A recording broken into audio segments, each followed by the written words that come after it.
Dancer ಆದ ನಮ್ಮ ರಾಮಣ್ಣ ತನ್ನ ಜೀವಮಾನದಲ್ಲಿ ಸಿಟ್ಟು ಮಾಡಿಕೊಂಡಿರದ ಅಜಾತಶತ್ರು ಎಂದೇ ಎಲ್ಲರ ಪ್ರೀತಿ ವಾತ್ಸಲ್ಯಕ್ಕೆ ಪಾತ್ರರಾದವರು ನಮ್ಮ ದಾಂಡೇಲಿಯ ಅಂಬಿಕಾ ಹೋಟೆಲ್ನ ಮಾಲಕರಾದ ರಾಮಣ್ಣ ಹೆಬ್ಬಾರ್ ಅವರು. ಅವರ ಹೋಟೆಲ್ನಲ್ಲಿ ಮಾಡುವ ಬನ್ಸ್ ಎಷ್ಟು ರುಚಿಯಾಗಿರುತ್ತೋ ಅದೇ ರೀತಿಯಲ್ಲಿ ನಮ್ಮ ರಾಮಣ್ಣ ಅವರ ಮಾತು ಕೂಡ ಹಿತವಾಗಿರುತ್ತೆ. ಸದಾ ಕೆಲಸದ ಒತ್ತಡದಲ್ಲಿರುವ ರಾಮಣ್ಣನವರಲ್ಲಿ ಒಬ್ಬ ಕಲಾವಿದ ಅಡಗಿಕೊಂಡಿದ್ದಾನೆ ಎನ್ನುವುದನ್ನು ಎಲ್ಲರೂ ತಿಳಿದುಕೊಂಡಿರಲಿಕ್ಕಿಲ್ಲ. ಹೌದು, ನಂಗೊತ್ತು.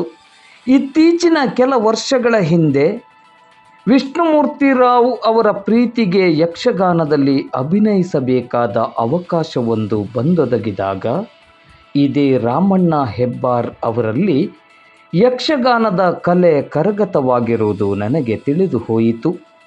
ವಿಷ್ಣುಮೂರ್ತಿಯವರ ಭಾಗವತಿಕೆಗೆ ರಾಮಣ್ಣ ಅವರು ಹಾಕಿದ ಹೆಜ್ಜೆ ವಾರೆ ವಾಹ್ ಎಂದೆನಿಸಿತು. ಆದರೆ ನಮ್ಮ ರಾಮಣ್ಣ ಯಕ್ಷಗಾನಕ್ಕೆ ಮಾತ್ರ ಸೀಮಿತವಾಗಿಲ್ಲರಿ. ಅದ್ಭುತವಾಗಿ ಭಜನೆಯನ್ನು ಹಾಡುತ್ತಾರೆ.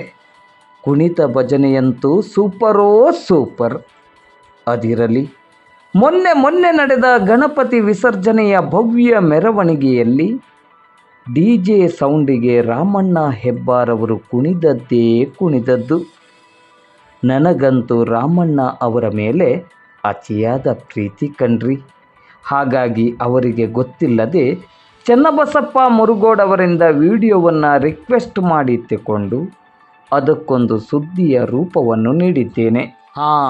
ಒಂದು ಮಾತು, ಇದರಲ್ಲಿ ಹಾಡನ್ನು ಸೈಲೆಂಟ್ ಮಾಡಲಾಗಿದೆ. ಯಾಕೆ ಗೊತ್ತಾ? ಕಾಪಿರೈಟ್ ಬರುತ್ತೀರಿ.